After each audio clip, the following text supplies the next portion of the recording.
ఒక్కసారి ఊహించుకోండి, కనుచూపు మేరలో అంతా ఎడారి, వెనుక నుండి గాల్లోకి పైకి లేస్తున్న దుమ్ము.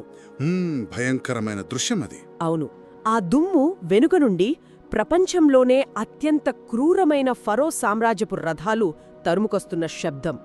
వారి ఏకైక లక్ష్యం మరణం, లేదా ఆ ప్రజలను మళ్లీ బానిసత్వంలోకి లాక్కెళ్లడం. ఏటూ తప్పించుకోలేని పరిస్థితి. ఖచ్చితంగా. ఎందుకంటే ముందు చూస్తేనేమో దాటడానికి వీలుకాని లోతైన ఎర్ర సముద్రం, ఎటూ వెళ్లలేని, ఊపిరాడకపోయేంతటి ఉద్రిక్తత అక్కడ నెలకొని ఉంది. నిజంగా ఆలోచిస్తుంటేనే రోమాలు నిక్కపొడుచుకునే సన్నివేశమిది. అదా, సరిగ్గా ఈ అనిశ్చిత క్షణంలో మనమీరోజు చేసే ఈ లోతైన ఆధ్యాత్మిక అధ్యయనంలో ఒక ఆసక్తికరమైన ప్రశ్న ఎదురవుతుంది. సృష్టిలోనే అతి పెద్ద సామ్రాజ్యాన్ని ఆయుధాల్లేని ఒక గుంపు కేవలం ఒక సాధారణ గొర్రెపిల్ల రక్తం ద్వారా ఎలా ఓడించగలిగింది? ఈ అధ్యయనానికి అదే అసలైన కేంద్ర బిందువు. జీవితం పూర్తిగా అంధకారంలో కూరుకుపోయి ప్రతికూల పరిస్థితుల మధ్య కొట్టుమిట్టాడుతున్నప్పుడు దేవుడు తెరవెనక ఎలా పనిచేస్తాడో ఈ దృశ్యం మనకు కళ్లకు కట్టినట్లు చూపుతుంది. అంటే ఇది కేవలం పాత చరిత్ర కాదు అంటారు? ఖచ్చితంగా కాదు. ఇదొక అద్భుతమైన ప్రయాణం. మనం ఆదికాండం ముగింపులో గమనిస్తే కేవలం 70 మంది సభ్యులున్న ఒక చిన్న కుటుంబం ఐగుప్తులో ఆశ్రయం పొందింది కదా. అవును, యోసేపు కాలంలో. రైట్. కాని సుమారు 4 శతాబ్దాలు గడిచేసరికి ఆ కుటుంబం ఒక మహాజనాంగంగా వృద్ధి చెందింది. అయితే ఆ వృద్ధి వారికి స్వేచ్ఛను తీసుకురాలేదు. దారుణమైన బానిసత్వంలోకి, శిశువుల మారణ హోమంలోకి నెట్టివేసింది. నిర్గమకాండం ప్రారంభమయ్యే సమయానికి వారు అస్తిత్వం కోసం పోరాడుతున్న బానిసలు. ఆ పాయింట్ నన్ను చాలా ఆలోచింపచేస్తోంది. నాటి ఐగుప్తు బురదలో, మండుటెండలో కాలిపోతూ ఇటుకలు చేసిన బానిసల జీవితాన్ని చూస్తుంటే నేటి సమాజానికి ఇదొక అద్దం పడుతుందనిపిస్తుంది. అంటే ఆధునిక మానవుడి పరిస్థితినంటారా? అవును. ఈ రోజుల్లో మనుషులు మట్టితో ఇటుకలు చెయ్యటపోయినా సమాజంలో గుర్తింపు కోసం, పర్ఫార్మెన్స్ కోసం, అలాగే స్వయం నీతి అనే ఇటుకల కోసం ఎడతెగని మానసిక బానిసత్వంలో అలిసిపోతూనే ఉన్నారు కదా. ఎప్పటికీ సంతృప్తి చెందిన ఒక యజమాని కింద పనిచేస్తున్నట్లే ఉంది. అది చాలా లోతైన పోలిక. ఎందుకంటే ఆధునిక మానవుడికైనా, నాటి బానిసలకైనా ఆ భారం నుండి తమ స్వంత ప్రయత్నాలతో విముక్తి పొందడం పూర్తిగా అసాధ్యం. ఖచ్చితంగా. మన మూల గ్రంథాల్లో ఇక్కడొక అద్భుతమైన విషయముంది. ఇశ్రాయేలీయుల బానిసత్వపు మోలుగులు దేవుని సన్నిధికి చేరాయి అని ఉంది. అంటే మానవులు తమను తాము రక్షించుకోలేనంతగా విఫలమైన చోట దేవుని కృప అడుగు పెడుతుంది. వావ్! తమ శక్తులన్నీ ఉడిగిపోయిన చోట దేవుడు జోక్యం చేసుకుంటాడు. అవును, దేవుని జోక్యం ద్వారా మాత్రమే విముక్తి సాధ్యమనే సత్యం ఇక్కడ బలంగా కనిపిస్తోంది. దేవుని కృప గురించి మాట్లాడుతున్నాం కాబట్టి ఆ మండుతున్న పొద, అదే బర్నింగ్ బుష్ సన్నివేశం దగ్గర కాస్త ఆగుదాం. మోషే ఒక సాధారణ ముళ్లపొద మండుతూ ఉండటం చూస్తాడు. ఇక్కడ నాకో ఆలోచన వస్తోంది. చెప్పండి. ముళ్లపొదలో మంట కనబడటం ఆశ్చర్యం కాదు, కాని ఆ మంట ఆ పొదను కాల్చి బూడిద చెయ్యకపోవడమే అసలైన అద్భుతం కదా. ఖచ్చితంగా, అసలు అద్భుతం అదే. ఈ అగ్ని దేవుని పవిత్రతకు ప్రతీక. దేవుడు అత్యంత పవిత్రుడు, మనుషులేమో పాపులు. సాధారణంగా దేవుని పవిత్రత పాపాన్ని దహించివేయాలి. కాని పవిత్రుడైన దేవుడు పాపుల మధ్యలో ఉన్నప్పటికీ వారిని నాశనం చెయ్యకుండా తన కృపను ఎలా చూపిస్తున్నాడో ఈ కాలిపోని పొద సూచిస్తోంది అని మనం అర్థం చేసుకోవచ్చా? దీని మీరు చాలా అద్భుతంగా విశ్లేషించారు. ముళ్ల పొద అనేది ఎందుకు పనికిరాని, పాపంతో నిండిన కఠినమైన మానవ స్థితికి సాదృశ్యం. నిజమే. దేవుని పవిత్రత అనే అగ్ని ఆ ముళ్లను దహించివేయాలి. కాని ఆశ్చర్యకరంగా దేవుని అపారమైన ప్రేమ, ఆయన మంచితనం ఆ పొదను దహించకుండా కాపాడుతోంది. దేవుడు మానవాళితో ఉండాలనుకుంటున్నాడు. వారిని నాశనం చేయకుండా ఉండటానికి ఆయన ఒక మార్గాన్ని వెతుకుతున్నాడు. అందుకే ఆ పొద కాలిపోలేదు. అవును, ఇక్కడే దేవుడు మోషేకు తన పేరును వెల్లడిస్తాడు. హెబ్రీ భాషలో ఎయ్యే అషర్ ఎయ్యే అని తనను తాను పరిచయం చేసుకుంటాడు. అషర్, యెహ్యే వినడానికి చాలా గంభీరంగా ఉంది. కాని ఆ పదానికి అసలు అర్థమేమిటి? పండితులు దీనిని నేను ఉన్నవాడను, అనువాడను అని అనువదిస్తారు కదా. అవును, I am who I am అని ఇంగ్లీష్లో అంటారు. కాని ఇది కేవలం నేను ఎప్పటికీ ఉనికిలో ఉంటాను అని చెప్పే ఒక తాత్వికమైన స్టేట్మెంట్ మాత్రమేనా, లేక దీని వెనుక మరింత లోతైన అర్థముందా? ఇది కేవలం ఆయన ఉనికి గురించి చెప్పే తాత్వికమైన మాట కానే కాదు. హెబ్రీ భాషలో ఈ పదం చాలా క్రియాశీలకమైనది. ఒక యాక్టివ్ వర్బ్ లాంటిది. ఓ అంటే ఎలా? దీని అర్థమేంటంటే, నేను ఎక్కడో దూరంగా ఆకాశంలో కూర్చుని చూసే దేవుణ్ణి కాదు, నేను మీ మధ్యలో ఉన్నాను, మీ బాధల్లో మీ కన్నీళ్లలో తక్షణమే స్వయంగా దిగివచ్చి కార్యం చేసే దేవుణ్ణి అని. వావ్, దిగివచ్చి కార్యం చేసే దేవుడు. అవును, ఆయన నిరంతర ఉనికిని ప్రేమలు సూచిస్తుంది. అందుకే చూడండి, ఆ ఫరో సామ్రాజ్యాన్ని కూల్చడానికి దేవుడు ఒక పెద్ద సైన్యాన్ని పంపలేదు. నత్తివాడైన భయస్థుడైన 80 ఏళ్ల వృద్ధుడైన మోషేను వాడుకున్నాడు. నిజమే, మోషే అప్పటికే చాలా బలహీనుడు కదా. అవును, బలహీనుల ద్వారా తన బలాన్ని ప్రదర్శించడం దేవుని ప్రేమకు ప్రతీక. అంటే మనుషుల బలహీనత దేవుని కార్యాలకు అడ్డంకి కాదు అన్నమాట. కానీ ఇక్కడొక విచిత్రమైన విషయం కనిపిస్తోంది. ఏమిటది? దేవుడు మోషేను ఫరో దగ్గరకు పంపిన వెంటనే పరిస్థితులు బాగుపడలేదు కదా, పైగా మరింత దిగజారాయి. అవును. ఇశ్రాయేలీయుల పనిభారం మరింత పెంచేస్తాడు ఫరో. గడ్డి లేకుండానే ఇటుకలు చెయ్యాలనే అమానుషమైన ఆజ్ఞ జారీ చేస్తాడు. అద్భుతమైన రక్షణ ప్రారంభం కావాల్సిన సమయంలో పరిస్థితులు అంత దారుణంగా ఎందుకు దిగజారాయి? దేవుడు ఎందుకు వెంటనే వారిని రక్షించలేదు? ఇది చాలా ముఖ్యమైన ప్రశ్న. మనం తరచుగా అడిగే ప్రశ్న కూడా. మానవ దృక్కోణంలో చూస్తే అది అన్యాయంగా అనిపించవచ్చు. అవును, దేవుడొచ్చాడు కదా, వెంటనే రక్షించేయొచ్చు కదా అనిపిస్తుంది. రైట్. కాని మానవ బలం పూర్తిగా క్షీణించి, మాకు ఇక ఏ దారి లేదు, మా శక్తులన్నీ ఉడిగిపోయాయి అని గ్రహించినప్పుడే దేవుని మంచితనం అద్భుతంగా పనిచేయడం ప్రారంభిస్తుంది. అంటే వారు పూర్తిగా దేవునిపై ఆధారపడేలా చేయడం కోసమంటారా? అవునండి. దేవుడు ఇజ్రాయేలీయులను కేవలం ఐగుప్తు దేశం నుండి బయటకు తీసుకురావాలనుకోలేదు. వారి హృదయాల్లో పాతుకుపోయిన ఐగుప్తును కూడా తీసివేయాలనుకున్నాడు.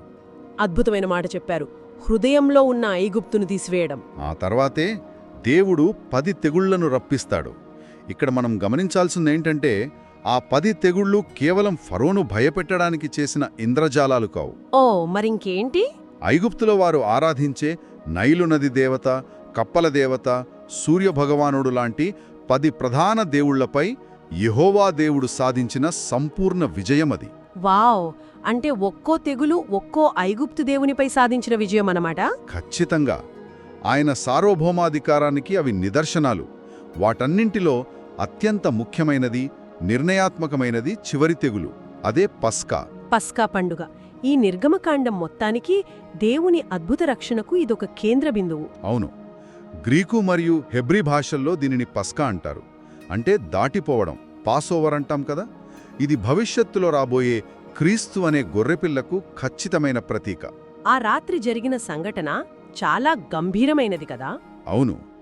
ఆ రాత్రి మరణదూత ఐగుప్తు దేశమంతటా సంచరించింది.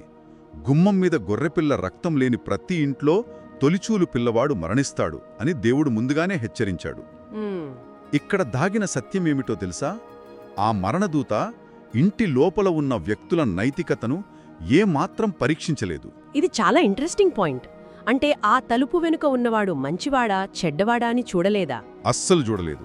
ఆ రాత్రి ఇశ్రాయేలీయుడు భయంతో వణికిపోతున్నాడా లేక ధైర్యంగా ఉన్నాడా అని చూడలేదు. వారు ఎంత మంచివారో, వారు చేసిన తప్పులేమిటో ఆ దూత లెక్కించలేదు. కేవలం గుమ్మం మీద పూయబడిన రక్తాన్ని మాత్రమే చూసింది. నిజంగా ఈ పాయింట్ నన్ను చాలా ప్రభావితం చేసింది. అంటే ఆ ఇంటిని రక్షించింది లోపల ఉన్నవారి మంచితనం కాదు, బయట పూయబడిన ఆ గొర్రెపిల్ల రక్తమన్నమాట. ఖచ్చితంగా 100కి 100 అదే సత్యం. మనం ఈ మూల గ్రంథాల్లో చదివినట్లుగా ఆ రక్తం ఎప్పుడూ పాపికి సరిపోతుందే తప్ప ఏ పాపికి దేవుని రక్తం తక్కువ పడదు అంటారు. ఇది ఎంత గొప్ప ఊరటనిచ్చే సత్యమండి. అవును, మనుషులెప్పుడూ భయపడుతుంటారు కదా. మనం ఎప్పుడూ మన అర్హతల గురించి, దేవునికి మనం సరిపోతామా లేదా అని భయపడుతుంటాం. కానీ రక్షణ అనేది మన అర్హతపై కాకుండా దేవుడు ఏర్పాటు చేసిన బలిపై ఆధారపడి ఉంటుంది అని ఇది చాలా స్పష్టం చేస్తోంది. సరిగ్గా అదే. దీన్నే వేదాంత పరిభాషలో ప్రతిక్రియ అంటారు. ఇంగ్లీష్లో సబ్స్టిట్యూషన్ అంటారు.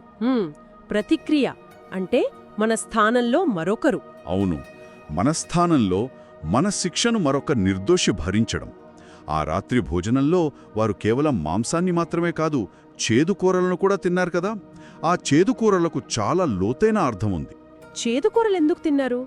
అవి వారు ఐగుప్తులో అనుభవించిన బానిసత్వపు చేదును గుర్తుచేస్తాయి.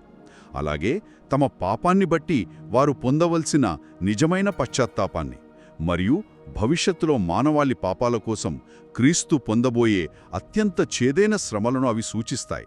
వావ్, అంత లోతైన అర్థముందా అందులో? ఇక్కడే మనం అపోలూట్రోసిస్ అనే గ్రీకు పదాన్ని కూడా జాగ్రత్తగా అర్థం చేసుకోవాలి కదా. అవును, అపోలూట్రోసిస్ అంటే సాధారణంగా విముక్తి లేదా రక్షణ అని అర్థం చెబుతారు. కానీ ప్రాచీన కాలంలో ఈ పదాన్ని ఒక ప్రత్యేకమైన సందర్భంలో వాడేవారని నేను చదివాను. కేవలం జైలు తలుపులు తెరిచి విడిచిపెట్టడం మాత్రమే కాదు కదా దీని అర్థం. మీరు చెప్పింది నిజం. అపోలూట్రోసిస్ అంటే ఏంటంటే, ప్రాచీన మార్కెట్ వీధుల్లో అమ్ముడుపోతున్న ఒక బానిసను ఒక యజమాని భారీ క్రయధనం అంటే ఒక పెద్ద ప్రైస్ చెల్లించి కొనుగోలు చేయడం, ఆ తర్వాత అతనికి సంపూర్ణ స్వేచ్ఛనివ్వడం. ఓ, క్రయధనం చెల్లించి స్వేచ్ఛనివ్వడం. అవును, దేవుడు ఇశ్రాయేలీలకు ఊరికే స్వేచ్ఛను ప్రకటించలేదు. ఒక నిర్దోషమైన గొర్రెపిల్ల ప్రాణాన్ని వెలగా చెల్లించి వారిని తిరిగి తన సొంతంగా కొనుక్కున్నాడు. ఆ రక్తం ద్వారా కొనుక్కోబడిన వారు మాత్రమే స్వేచ్ఛావాయువులు పీల్చుకుంటూ ఎర్రసముద్రం దగ్గరికి వస్తారు. ఆ ఎర్రసముద్రం ఘట్టం చరిత్రలో ఒక మహాద్భుతం. ఇశ్రాయేలీయులు ఆరిన నేలమీద 2 నీటి గోడల మధ్య నడిచి వెళ్లడం, వాళ్ళని తరుముకొచ్చిన ఫరో సైన్యం అదే నీటిలో మునిగిపోవడం ఒక గొప్ప చిత్రపటం లాంటిది కదా. ఖచ్చితంగా. ఇది భౌతికమైన రక్షణ మాత్రమే కాక ఒక ఆధ్యాత్మికమైన లోతైన అర్థాన్నిస్తోంది కదా. అవును, ఈ ఎర్రసముద్రం ఘట్టం క్రొత్త నిబంధనలోని బాప్తిస్మానికి అద్భుతమైన సాదృశ్యం. ఇశ్రాయేలీలు నీటిగుండా వెళ్లారు అంటే వారి పాత జీవితం పాతిపెట్టబడింది. పాత జీవితం ముగిసింది. మరీ ముఖ్యంగా చెప్పాలంటే, వారిని ఇన్ని తరాలుగా హింసించిన వారి పాత యజమాని ఆ నీటిలో శాశ్వతంగా సమాధి చేయబడ్డాడు. ఇది పాపం అనే పాత యజమాని నుండి శాశ్వత విముక్తి పొంది దేవునితో ఒక కొత్త జీవితం ప్రారంభించడానికి గొప్ప సాదృశ్యం. అద్భుతం. పాత యజమాని సమాధి అయ్యాడు. కాని ఇక్కడే నా మనసులో ఒక ప్రశ్న మెదులుతోంది. ఏంటది? ఎర్రసముద్రం దగ్గర అంతటి అద్భుతాన్ని, దేవుని గొప్ప శక్తిని కళ్ళారా చూశారా ప్రజలు. కాని అరణ్యంలోకి అడుగు పెట్టగానే పరిస్థితులు మారిపోయాయి. నీళ్లు లేవు, ఆహారం లేదు. అవును, వెంటనే సనగడం మొదలుపెట్టారు. అదే కదా, వెంటనే ఆ దేవుని మంచితనాన్ని మరిచిపోయి దారుణంగా సణిగారు. తిరిగి మమ్మల్ని బానిసత్వంలోకే పంపించేయండి అని అడిగారు. ఇది చూస్తుంటే మానవ స్వభావం ఎంత మతిమరుపుతో కూడుకున్నదో అనిపిస్తోంది. నిజమే. పెద్ద సమస్య తీరిపోగానే, ఒక చిన్న కష్టం రాగానే దేవుణ్ణి ప్రశ్నించే స్వభావం మనందరిలోనూ ఉంది కదా. దురదృష్టవశాత్తు మానవ నైజం ఎప్పటికీ మారదు. ఆ అరణ్య ప్రయాణంలో ఉన్న ఇశ్రాయేలీయులు ప్రతి మానవుని అంతరంగిక పోరాటాలకు ప్రతిరూపం. కాని ఇక్కడ మనం దేవుని విశ్వసనీయతను చూడాలి. దేవుడు వాళ్ళని నాశనం చేయలేదు కదా. లేదు, వారు సణిగినప్పటికీ, ఫిర్యాదు చేసినప్పటికీ దేవుని ప్రేమ అచంచలమైనది. ఆయన కోపంతో వారిని నాశనం చేయలేదు. బదులుగా ఆకాశం నుండి మన్నాను, ఎండిన బండ నుండి నీటిని వారికి జీవాధారంగా ఇచ్చాడు. అది దేవుని కృప. ఆ తర్వాత అమాలేకీయులతో యుద్ధం జరిగిన సంఘటన కూడా మనకొక గొప్ప పాఠాన్ని నేర్పిస్తుంది. అవును, ఆ యుద్ధంలో కొండమీద మోషే చేతులెత్తి ప్రార్థించడం గదా. రైట్. కింద సైన్యం పోరాడుతుంటే కొండమీద మోషే తన చేతులను పైకి ఎత్తి ప్రార్థిస్తుంటాడు. మోషే చేతులు పైకున్నంతసేపు ఇశ్రాయేలీయులు గెలుస్తుంటారు. అలసిపోయి చేతులు దించినప్పుడు ఓడిపోతుంటారు. ఆ భంగిమ చాలా స్పష్టమైన సందేశాన్ని ఇస్తోంది. మోషే తన 2 చేతులను పైకి ఎత్తి నిలబడిన ఆ దృశ్యం పరోక్షంగా క్రీస్తు శిలువను ప్రతిబింబిస్తోందని నేనెక్కడో చదివాను. ఖచ్చితంగా అదే. అంటే మానవ వ్యూహాల వల్లనో కత్తుల వల్లనో విజయం రాదు అని ఇది స్పష్టం చేస్తోంది. అవును, యుద్ధంలో విజయమనేది వారి స్వంత బలం వల్ల రాలేదు. అది శిలువలాంటి ఆ దైవిక జోక్యం వల్లే సాధ్యమైంది. మానవుని పోరాటం శారీరకమైనదైనా మానసికమైనదైనా సరే, విజయానికి మూలం దేవుని శక్తి మాత్రమే అని ఈ సంఘటన రుజువు చేస్తోంది. ఆ అరణ్య ప్రయాణం అలా కొనసాగుతూ ఆఖరికి వారు సీనాయి పర్వతం దగ్గరికి చేరుకుంటారు కదా. అవును. ఇక్కడ కథలో ఒక పెద్ద మలుపుంది. బానిసత్వపు సంఖ్యళ్లు తెగిపోయాయి, వారిప్పుడు స్వతంత్రులు. కాని ఒక విశాలమైన అరణ్యంలో లక్షలాది మంది ప్రజలు ఎలాంటి నియమాలు లేకుండా ఉంటే అది స్వేచ్ఛ కాదు కదా, అరాజకానికి దారితీస్తుంది. ఖచ్చితంగా ఒక క్రమశిక్షణ కావాలి. అవును, ఒక గుంపును ఒక క్రమశిక్షణ గలిగిన జనాంగంగా మార్చడానికి ఒక చట్టం కావాలి. ఇక్కడే దేవుడు వారికి ధర్మశాస్త్రాన్ని, ముఖ్యంగా ఆ 10 ఆజ్ఞలను ఇస్తాడు. అయితే ఈ చట్టానికి దేవుని కృపకి మధ్య ఉన్న సంబంధాన్ని మనం ఎలా అర్థం చేసుకోవాలి? దీనిని సరిగ్గా అర్థం చేసుకోవడానికి మనం దియాథెకే అనే గ్రీకు పదాన్ని పరిశీలించాలి. దియాథెకే అంటే నిబంధన లేదా కావెనెంట్. ఒక్క నిమిషం. నిబంధన లేదా కాంట్రాక్ట్ అనగానే మనకు సాధారణంగా ఇద్దరు వ్యక్తుల మధ్య ఉండే 50-50 ఒప్పందం గుర్తొస్తుంది. నువ్వేది చేస్తే నేనది చేస్తాను అని. ఒకవేళ ఒకరు మాట తప్పితే ఆ ఒప్పందం రద్దవుతుంది. దేవుడు చేసిన ఈ దియాథెకే కూడా అచ్చం అలాంటిదేనా? చాలా మంచి ప్రశ్న అడిగారు. సాధారణ ఒప్పందాలకు దేవుని నిబంధనకు ఉన్న ప్రధానమైన తేడా అదే. అంటే తేడా ఏంటి? ఈ దియాథేకే అనేది ఒక బలమైన రాజు తనకంటే బలహీనులైన ప్రజలతో స్వచ్ఛందంగా చేసుకునే ఒక శాశ్వతమైన ఒప్పందం. మనుషులు తమ మాటను నిలబెట్టుకోకపోయినా సరే, దేవుడు తన విశ్వసనీయతను ఎన్నటికీ మార్చుకోడు. దీన్నే కవనెంట్ ఫెయిత్ఫుల్నెస్ అంటారు. వావ్! దేవుడు మాట తప్పడన్మాట. అవును, ఆయన ఇచ్చిన ధర్మశాస్త్రం అనేది ఆయన పవిత్రమైన మనస్సుకు, న్యాయానికి ప్రతిరూపం. అది మానవ హృదయంలోని లోపాలను, పాపాన్ని చూపించే అద్దం లాంటిది. అంటే సీనాయి పర్వతం మన పాపాన్ని చూపిస్తుందా? అవును, సీనాయి పర్వతం మానవుని నుండి పరిపూర్ణమైన నీతిని ఆశిస్తుంది. కాని మానవుడు ఆ నీతిని స్వయంగా సాధించలేడు గదా. అందుకే దేవుడు కృప అనే సియోను పర్వతం ద్వారా మానవునికి ఆ నీతిని ఉచితంగా ప్రసాదిస్తాడు. దేవుడిచ్చిన 10 ఆజ్ఞలు కేవలం వారిని బంధించే నియంత్రణలు కావు. మరి అవేంటి? అవి ఒక ఆరోగ్యకరమైన, స్వేచ్ఛాయుతమైన సమాజాన్ని నిర్మించడానికి దేవుడిచ్చిన బలమైన పునాదులు. వినడానికి చాలా బాగుంది. కానీ కథలో మరో విషాదమేమిటంటే, దేవుడు అంత గొప్ప నిబంధన చేస్తున్న సమయంలోనే, మోషే ఆ పర్వతం మీద దేవుని ఆజ్ఞలు తీసుకుంటున్న సమయంలోనే కింద లోయలో ప్రజలు బంగారు దూడను తయారు చేసుకుని ఆరాధిస్తారు. అది చాలా బాధాకరమైన ఘట్టం. అవును, అప్పుడే చేసుకున్న నిబంధనను క్షణాల్లో ఎలా ఉల్లంఘించారో చూస్తే ఆశ్చర్యం వేస్తోంది. ఇది అప్పుడే పెళ్లి చేసుకుని మరుసటి రోజే భాగస్వామిని మోసం చేసినట్లుంది కదా. నిజమే. మానవ హృదయం ఎంత త్వరగా దారి తప్పుతుందో ఆ సంఘటన చూపిస్తోంది. ఆ సమయంలో మోషే ఒక మధ్యవర్తిగా నిలబడతాడు. అవును, దేవుని ఉగ్రత నుండి వారిని కాపాడటానికి వేడుకుంటాడు. ఇక్కడే మనం హిలాస్టీరియాన్ అనగా కరుణాపీఠం గురించి తెలుసుకోవాలి. ప్రజలు పాపం చేసినప్పుడు దేవుని పవిత్రతకు వ్యతిరేకంగా ఉగ్రత రగులుకుంటుంది.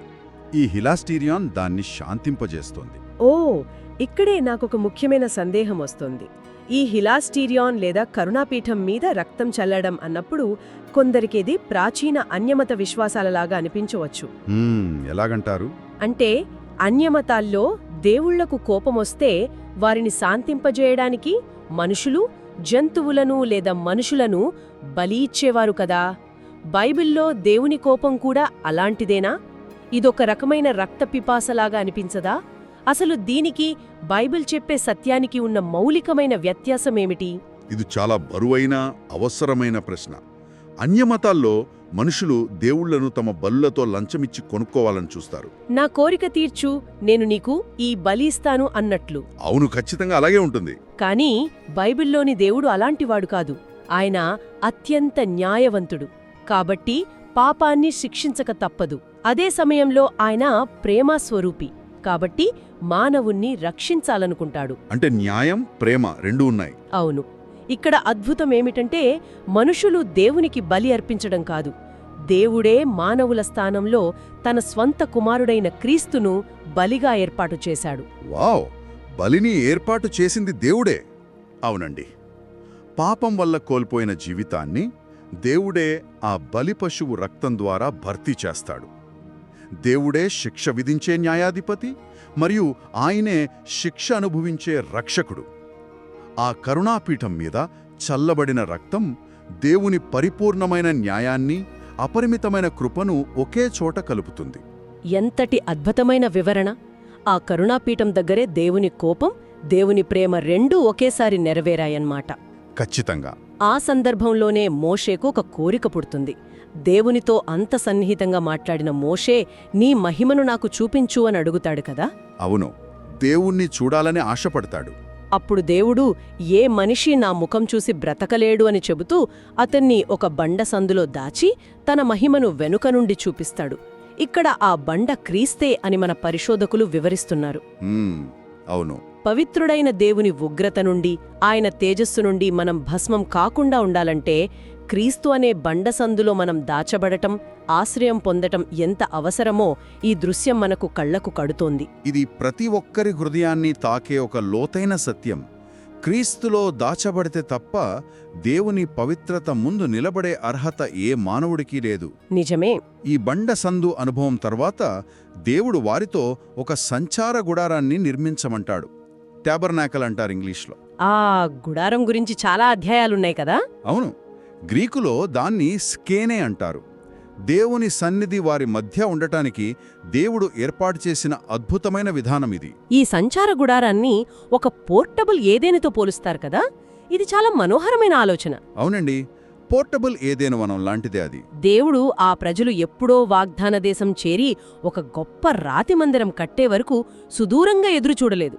వారు ఆ ఎడారిలో, ఆ బురదలో, ఆ దుమ్ములో, ఆ కష్టాల్లో తిరుగుతున్నప్పుడే వారి మధ్యనే, సరిగ్గా వారి గుడారాల మధ్య తన నివాసాన్ని ఏర్పాటు చేసుకున్నాడు. దేవుని ప్రేమ అంత గొప్పది. దీనిని క్రొత్త నిబంధనలోని వాక్యము శరీరధారి అయి మన మధ్య నివసించెను అనే సత్యానికి ముడిపెడితే దేవుడు ఎంతగా మానవాళికి దగ్గరవ్వాలని ఆశించాడో అర్థమవుతుంది కదా. నిస్సందేహంగా దేవుడు ఎక్కడో ఆకాశంలో ఉండిపోవాలనుకోలేదు. ఆయన మన అరణ్య ప్రయాణంలో, మన చీకటి సమయాల్లో మనతో పాటు నడుస్తాడు. ఆ గుడారంలో ఉన్న ప్రతి వస్తువు, ప్రతి బలి అన్నీ రాబోయే క్రీస్తు సంపూర్ణమైన రక్షణ కార్యానికి నీడలే. ఇదంతా గమనించాక దేవుని స్వభావం గురించి మనకు చాలా స్పష్టమైన అవగాహన వస్తుంది. సరే, ఈ సుదీర్ఘమైన లోతైన అధ్యయనం ద్వారా మనకు దొరికే అంతిమ సారాంశమేమిటి? ఈ పవిత్ర గ్రంథ అధ్యయనం కేవలం పాత నిబంధనలోని ఒక చారిత్రక కథను తెలుసుకోవడం కోసం మాత్రమే కాదు కదా. అస్సలు కాదు. నిర్గమాకాండం అనేది ఐగుప్తు బానిసత్వపు మూలుగుల నుండి ప్రారంభమై దేవుని మహిమతో నిండిన సన్నిధితో ముగిసే ఒక అద్భుతమైన పరివర్తనా ప్రయాణం. ఇది కేవలం జ్ఞానాన్ని పోగు చేసుకోవడం కోసం కాదు, దేవునితో ఒక సజీవ సంబంధాన్ని పెంచుకోవడానికి దారి చూపే ఒక దిక్సూచి. ఒక సజీవ సంబంధం. అవును, ఇది మన ఆలోచన విధానంలో ఒక పారాడైమ్ షిఫ్ట్ తీసుకురావాలి. మనం ఎవరమి, దేవుడు ఎలాంటివాడు అని గ్రహించినప్పుడు మన ప్రార్థనా జీవితం సమూలంగా మారిపోతుంది. ఖచ్చితంగా మారిపోతుంది. మానవులు తమ పాత బానిసత్వపు వైఫల్యాల వల్ల, వారు చేసిన తప్పుల వల్ల గుర్తింపబడరు. ఆ గుమ్మం మీద పూయబడిన గొర్రెపిల్ల రక్తం ద్వారా మాత్రమే వారు దేవుని చేత అంగీకరించబడతారు అన్న సత్యం ప్రతి ఒక్కరికి చెప్పలేని శాంతినిస్తుంది. వినేవారికి ఒక చిన్న ఆలోచన. ఒకప్పుడు ఏవో కట్టుకథల్లా లేదా కేవలం ప్రాచీన చరిత్రలా అనిపించే ఈ సంఘటనలు నిజానికి దేవుని ప్రేమకు, ఆయన విశ్వసనీయతకు ప్రత్యక్ష సాక్ష్యాలు. అవును, మనందరి జీవితాలకు అద్దం లాంటివి. ఇజ్రాయేలీల అరణ్య ప్రయాణం ఆధునిక మానవుని అంతరంగిక పోరాటాలకు ప్రతిరూపం. ఒక సాధారణ గొర్రెపిల్ల రక్తం ఆనాటి అతిపెద్ద సామ్రాజ్యాన్ని ఓడించిందంటే అది చరిత్రలో ఎక్కడో ఆగిపోయిన ఒక సాధారణ సంఘటన కాదు. అది ప్రతిరోజూ మన భయాలను, మన అనిశ్చితిని, మన అంతరంగిక బానిసత్వాలను ఓడించే ఒక శాశ్వతమైన దైవిక సత్యం. నిజమే. మీరు మీ జీవితంలో ఏ పరిస్థితుల మధ్య ఉన్నా దేవుడు ఏమాత్రం మారనివాడు. ఆయన ప్రేమ అచంచలమైనది. ఈ సత్యాన్ని రోజంతా లోతుగా ధ్యానిస్తూ ఉంటే మనం జీవితాన్ని చూసే కోణమే పూర్తిగా మారిపోతుంది. ఈరోజు దేవుడి అధ్యయనం ద్వారా మీకు ఏమి నేర్పించాడో, ఏ కొత్త సత్యం మీరు తెలుసుకున్నారో కామెంట్ చేయండి. అలాగే రేపు మీరు తీసుకుపోయే ఒక ఆచరణాత్మకమైన అడుగు ఏమిటో కూడా మాతో పంచుకోండి. అవును, మీ ఆధ్యాత్మిక సహోదరీ సహోదరుల విశ్వాసాన్ని నిర్మించడానికి ఈ అధ్యయనాన్ని వారితో కూడా తప్పకుండా పంచుకోండి. మరెన్నో లోతైన అధ్యయనాల కోసం సబ్స్క్రైబ్ చేయడం మర్చిపోకండి. మరో ఆసక్తికరమైన అధ్యయనంతో మళ్ళీ కలుద్దాం. దేవుడు మిమ్మల్ని దీవించునుగాక.